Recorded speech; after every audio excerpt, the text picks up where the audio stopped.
Cumprimento a todos e cada um com a graça de nosso bom e eterno Deus. De volta para o estudo de mais uma importante lição de nossa Escola Bíblica Dominical. Desta feita, a lição de número 13, intitulada O Juízo Final.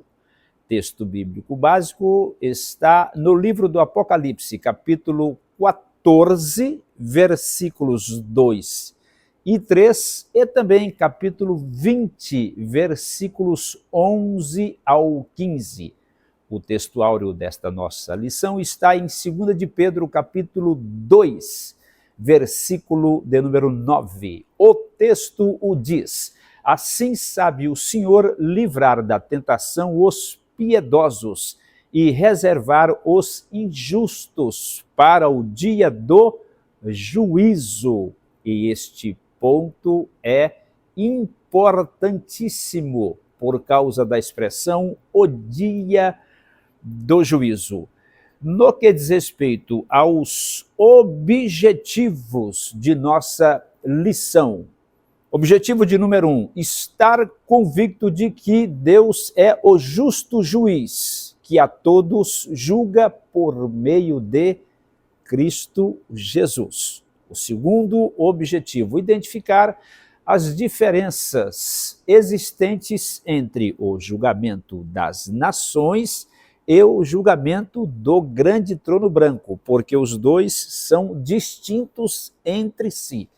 E o objetivo de número 3, compreender que o julgamento será individual e serão condenados aqueles cujos nomes não forem encontrados escritos no livro da vida.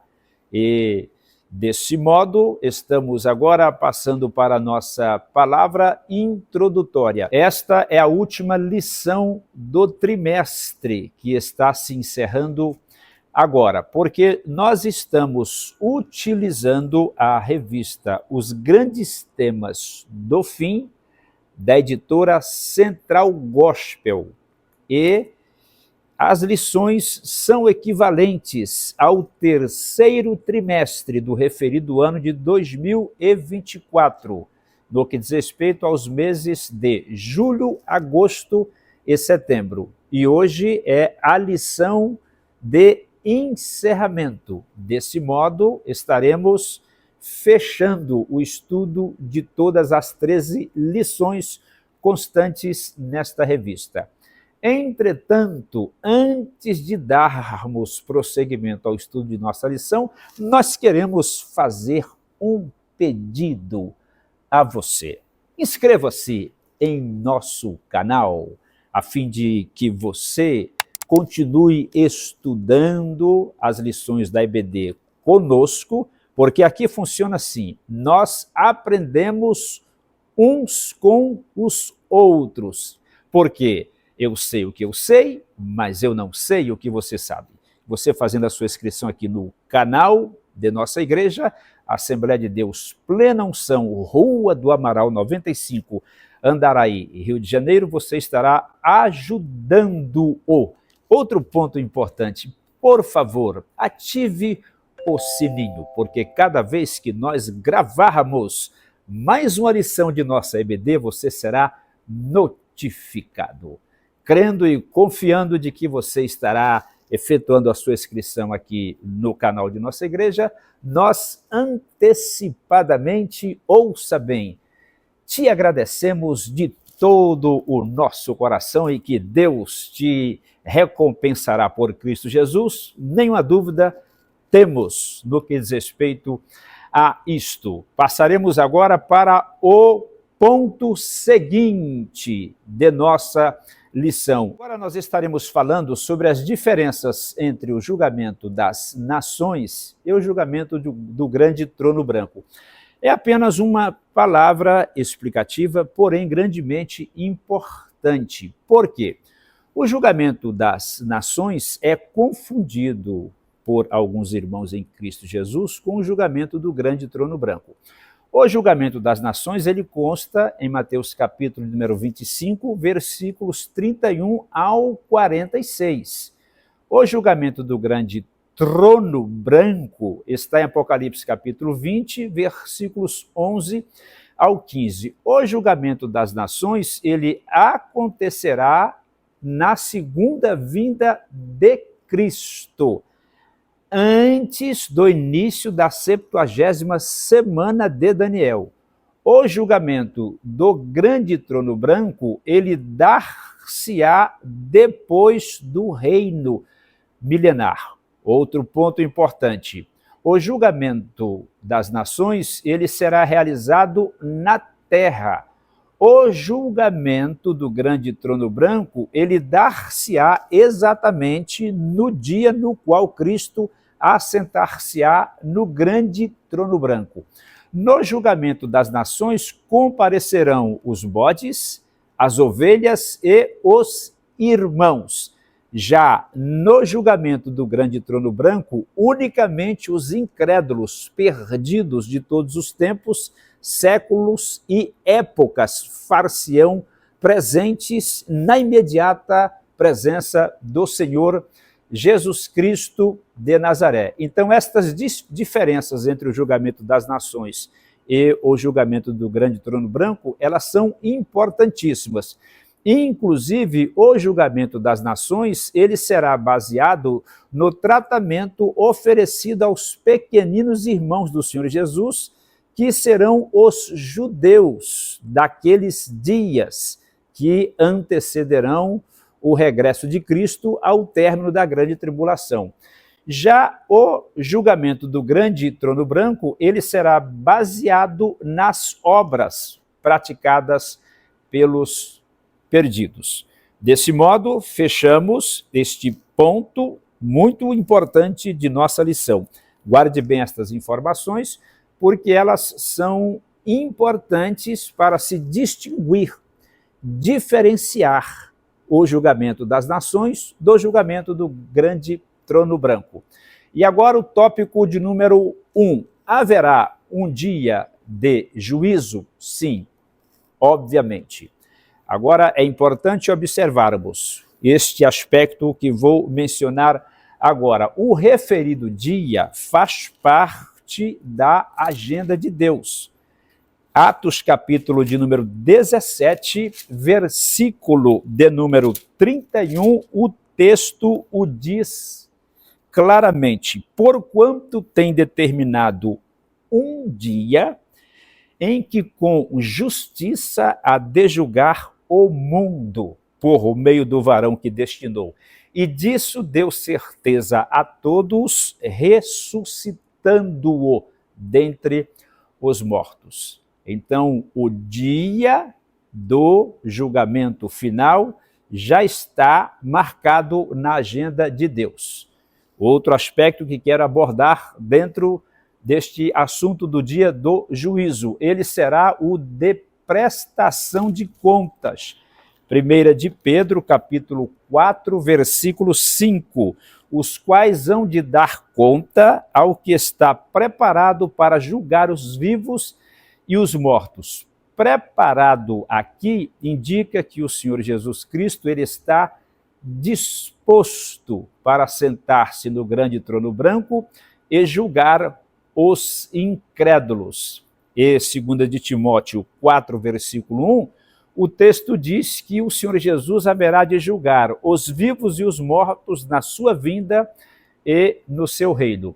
Entretanto, além do Senhor Jesus Cristo estar já preparado para julgar os perdidos, ele foi nomeado para exercer o julgamento no dia do juízo final. Isto está em Atos, capítulo de número 10, versículo de número 42. O texto o diz: e nos mandou pregar ao povo e testificar que ele é o juiz que foi constituído por Deus, juiz dos vivos e dos mortos.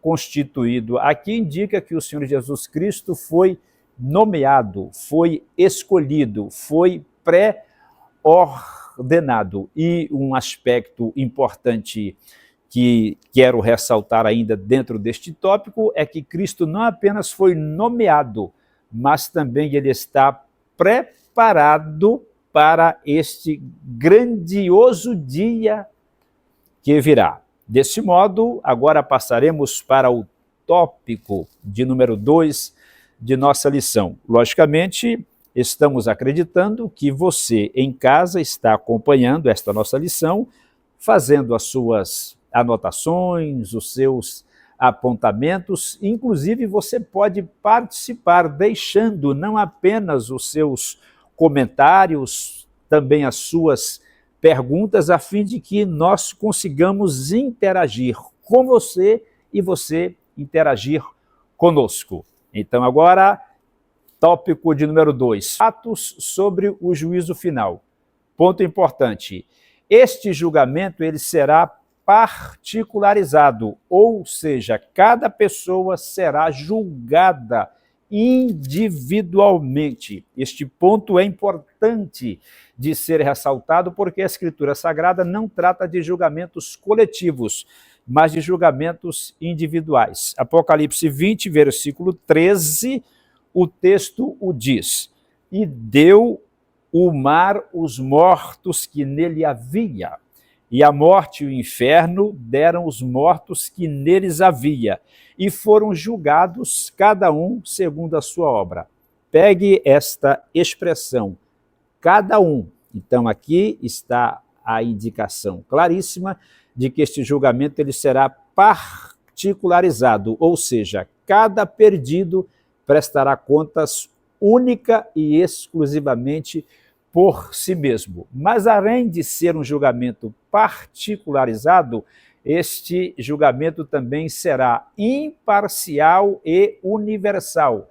Apocalipse capítulo 20, versículo 12, o texto diz: e vi os mortos, grandes e pequenos, que estavam diante do trono, e abriram-se os livros, e abriu-se outro livro, que é o da vida, e os mortos foram julgados pelas coisas que estavam escritas nos livros, segundo as suas obras. Então, o julgamento efetuado por Cristo, ele será imparcial, ele será universal, porque todos os que morreram perdidos, sem paz, sem esperança e sem Deus, a partir da criação do primeiro homem, Adão, naquele dia serão julgados pela pessoa do Senhor Jesus Cristo. Perceba que eu disse a partir de Adão, ou seja, os descendentes de Adão em todos os tempos, séculos e épocas. Eu não estou dizendo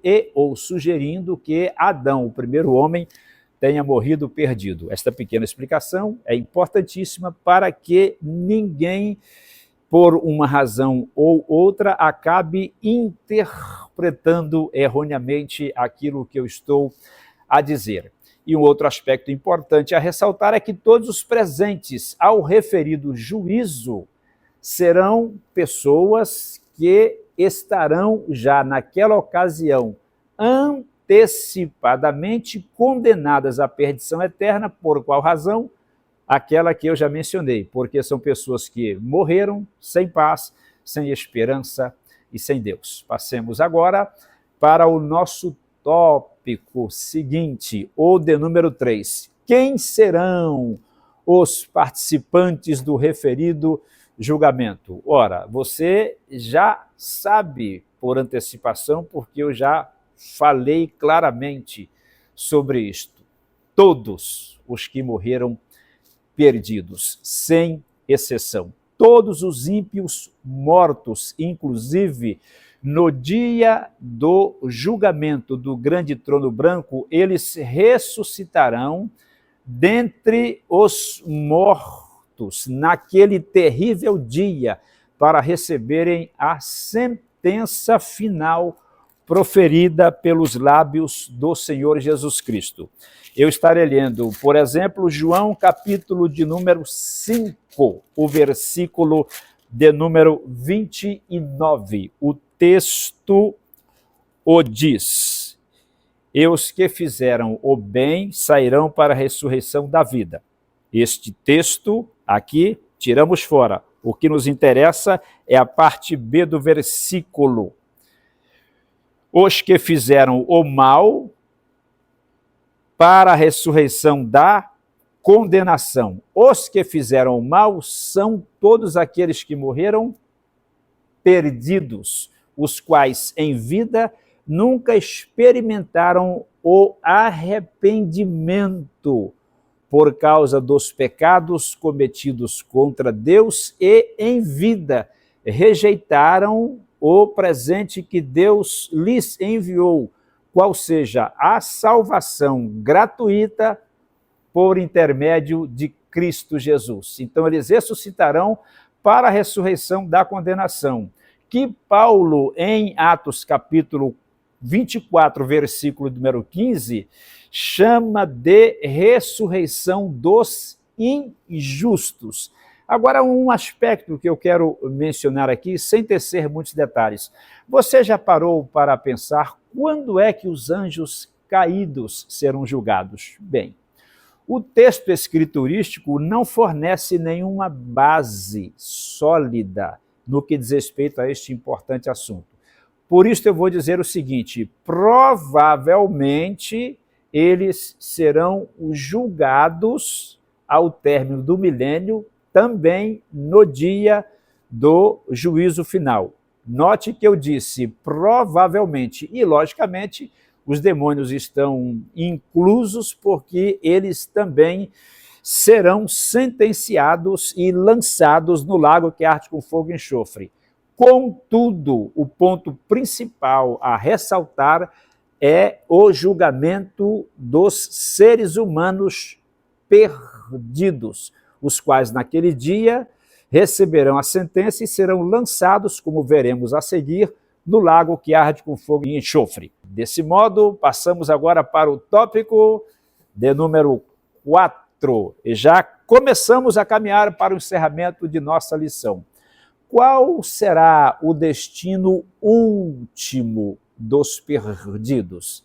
Lembra que eu disse no tópico anterior que eles serão lançados no lago que arde com fogo e enxofre? Pois bem, este será o destino final e o lugar no qual todos os perdidos estarão residindo por toda a eternidade. Apocalipse capítulo 20, versículo de número 15. E aquele que não foi achado escrito no livro da vida foi lançado no lago de fogo. Note que este texto ele é muitíssimo pesado. É um dos textos mais terríveis e amedrontadores de toda a Escritura Sagrada. E, sendo lançados no lago que arde com fogo e enxofre, lá permanecerão por toda a eternidade. Se não vejamos, 2 de Tessalonicenses, capítulo de número 1, versículo de número 9. Os quais quem? Os perdidos. Por castigo, quer dizer, serão castigados eternamente por causa de seus pecados, suas iniquidades, suas transgressões, nunca perdoadas. Por qual razão?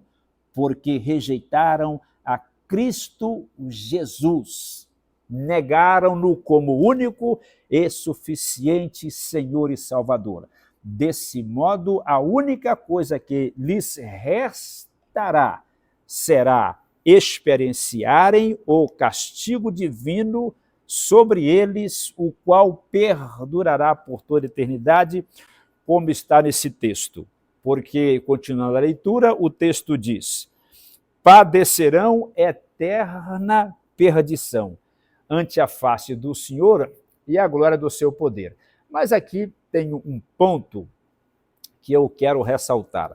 Existe um segmento religioso e eu já fiz alguns cursos pertencentes ao referido segmento religioso, o qual nega terminantemente a eternidade do castigo dos ímpios. Inclusive, este segmento religioso defende que os ímpios, assim como o diabo e os demônios, serão aniquilados, destruídos em caráter definitivo. Mas ouça o que eu vou lhe dizer em poucas palavras. A palavra no hebraico para eternidade é Olam, por exemplo, com referência a Deus, El Olam, o Deus eterno. O equivalente desta palavra na língua grega é aionios. Aionios tem significados diversos e esta palavra é utilizada no contexto neotestamentário para referir-se ao tempo passado, entretanto, ela é empregada também para referir-se ao tempo futuro. Agora vejamos um aspecto que eu considero imprescindível de ser ressaltado. A palavra aionios no grego, para referir-se a algo que dura eternamente, ela é utilizada para referir-se, por exemplo, à eternidade de Deus, o Pai. Ela é utilizada para referir-se à glória eterna de Deus. Ela é utilizada para referir-se à vida eterna. Desse modo, eu lhes pergunto, se o castigo não fosse eterno, Deus também não seria eterno, a sua glória não seria eterna e a vida que ele prometeu dar, conceder a todo aquele que crê em Cristo como Senhor e Salvador, também não seria eterna. Se você olhar Mateus capítulo 25, o versículo 41, por exemplo, Cristo dirá aos que estiverem à sua esquerda no dia do julgamento das nações: apartai-vos de mim, malditos, para o fogo eterno, preparado para o diabo e os seus anjos. Desse modo, eu lhe digo que o inferno foi preparado para o diabo e os seus anjos, não para o homem. Por isso que disse em aula anterior e repito hoje, o homem no inferno, ele será o intruso. Entretanto, o Senhor Jesus Cristo menciona que o fogo será eterno, Mateus 25, 41. Mas em Mateus capítulo 25, o mesmo capítulo, versículo 46, o Senhor Jesus Cristo refere-se à vida eterna no que diz respeito aos salvos. Então, no versículo 41, ele menciona o castigo que será eterno e no 46, ele faz menção à vida que será eterna.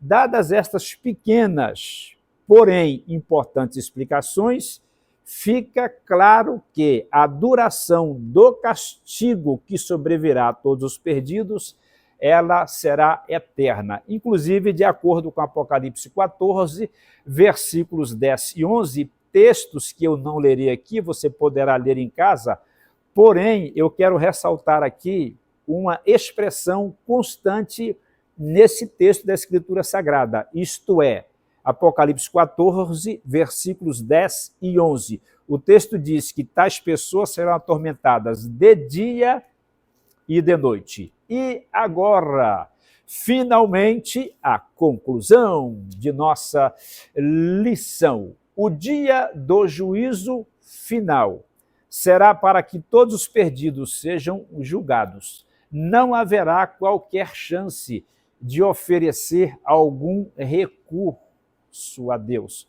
porque Deus não aceitará nenhum. Este é um ponto importante a se ressaltar, inclusive porque a Escritura ensina que em Deus não há injustiça e ele também não pode ser subornado. Deus já escreveu o seu plano de julgamento para a humanidade e este será cumprido literalmente, a despeito de qualquer comentário, opinião ou decisão tomada por quem quer que seja. E, findando a nossa lição, nós estaremos agora na atividade para fixação. De acordo com o que foi exposto nesta lição, responda: em que sentido o julgamento das nações é e ou será diferente do julgamento do grande trono branco? Você prestou atenção no que eu disse sobre isto? Julgamento das nações, Mateus capítulo 25, versículos 31 ao 46. Estarão presentes neste julgamento das nações, bodes, ovelhas e irmãos. Julgamento do grande trono branco será realizado ao término do período milenial e nele comparecerão unicamente todos aqueles que morreram perdidos ao longo dos séculos. Apocalipse capítulo 20, versículos 11 ao 15. Entretanto, vejamos a resposta, então, para esta pergunta. Resposta: o julgamento das nações acontecerá antes da 70ª semana de Daniel, na terra de Israel, e tem relação com as ovelhas, os bodes e os irmãos. O julgamento do grande trono branco, ele tem relação com os perdidos e acontecerá logo depois do milênio e da prisão definitiva de Satanás. Deste modo, encerramos mais este estudo importante desta lição de número 13, o juízo final.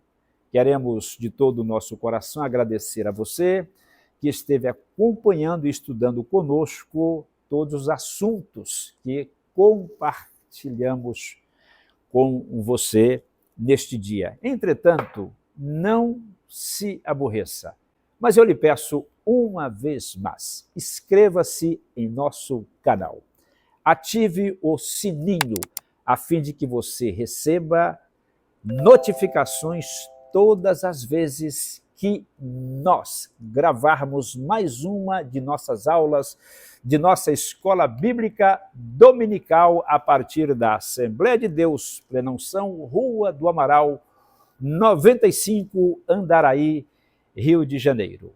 Não se esqueça, fique bem, fique em paz, fique com Deus, cuide-se, Deus te abençoe por Cristo Jesus e até a nossa próxima lição.